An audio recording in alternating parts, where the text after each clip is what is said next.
Hi everybody, Redneck Reloader here. I'm going to make this a short video, and I know some of you are saying thank God, and I know that some of you are saying sure you are, but I'm actually going to do it this time because it's just a real quick one. Plus my battery's almost dead in my camera, so I can't go very long.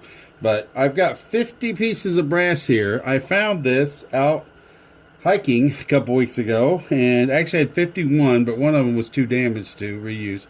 So I got 50 pieces of 9mm brass I found, and I bought some of these bullets about a year ago just to try them. They're a round nose 9mm bullet. I've never used these from Bayou.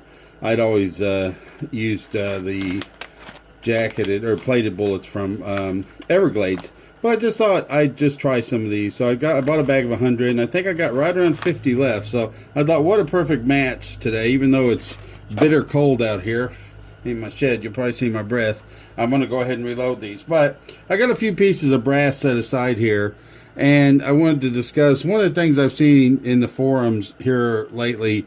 Maybe some new loaders getting in there, wondering about brass and whether it's salvageable. And a lot of times they're talking about 223 brass, and I've got a couple pieces here, but I don't have a good example. A lot of times with 223 brass, you'll get a little dent right in there from the brass hitting the ejector. I got a few pieces out here, but none of them really have that ejector mark. But they'll see that little dimple on there and ask if it's okay to reload. I want to give you some idea about what I do with brass. I get a lot of brass that's pretty far bent out of shape. You can see this one is pretty irregular. And here's my case gauge. This has not been deprimed yet, but you can see it won't even really fit in the case gauge.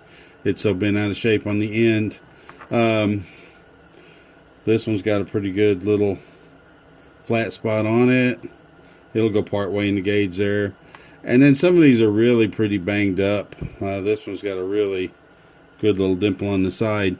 I'm going to resize these. I just wanted to show some examples here of what's fine. Something like this. It won't even start in the gauge there hardly, but this one, which is one I already showed you that wouldn't even start in the gauge. Those will resize fine.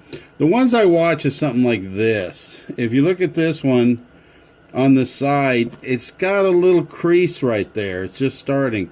If you get a crease like that, that crease generally won't come out when it's resized. So this one is kind of borderline. It's not a real severe crease. It may or may not come out. I don't know. I've got another one here with the little beginnings of a crease there. I'm going to try these two, but we're going to see. I don't know if they're going to come out or not, but we'll take a few of these like this one. You can see it's pretty dinged up. Let's try it. I'm going to run it through, deprime it, resize it.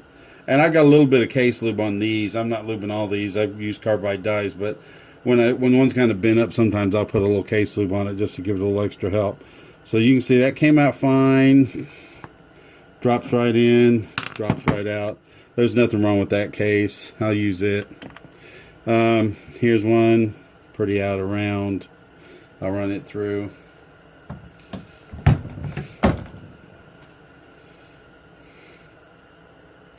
It came out no problem. Size as well. So you can see, even those ones that are kind of bent out of round, where I pick up mine here, this one's got a pretty good flat on one side. It's been run over or something.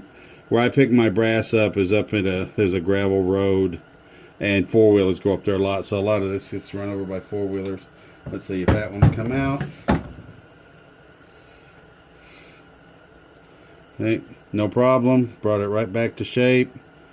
Drops right in the sizer, right out. No problems. A lot of mine gets dinged up like that, gets run over, flattened on that one side like that. As I said, that's no problem.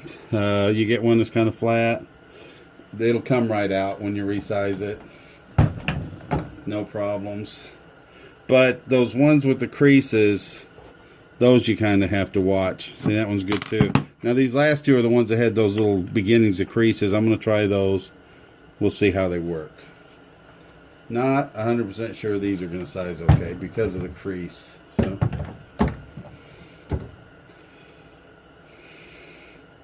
And it looks like it's okay. That was kind of borderline, but it's alright. It had a little bit of a crease. And I thought those might come out because they were just kind of a mild little crease, but I wasn't sure. This one, once again, it's got that little beginning of it. I had some brass around here that had bigger creases in it that I had tried to resize, and it just kind of made the crease worse. But I kind of cleaned up my shop the other day and threw a bunch of that stuff away. There, it's gone. That one looks good. Drops right in. So even those most severe ones, they came out fine.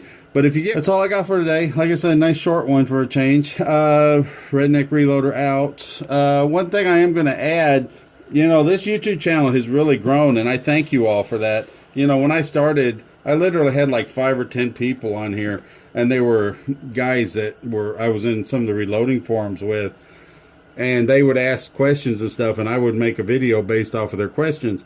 I really didn't expect it to grow the way it has, and I'm very pleased with this. I'm getting a lot of subscribers, especially this year, a lot of new reloaders, and I'm getting a lot of positive comments back that people are enjoying the videos and they're learning from them. So really makes me feel good. One thing I just never thought of when I started the channel was how you could contact me. Most people, if they had questions, they just put it in the comments, and I always read the comments and I would answer people back. But it dawned on me, I really should have my email for you guys to contact me if you want to. And it was just an oversight on my part. So from now on my videos, I'm going to start adding it in the description. But so you'll find it in the description of this one. But it's hannibalofky at protonmail.com. Hannibal of Kentucky at protonmail. And I will put a link in the description. And if you have any questions, comments, suggestions, or just want to shoot the bull, feel free to send me an email. I'll be glad to look at it, and I'll answer every one. So thank you all, and God bless you. Bye now.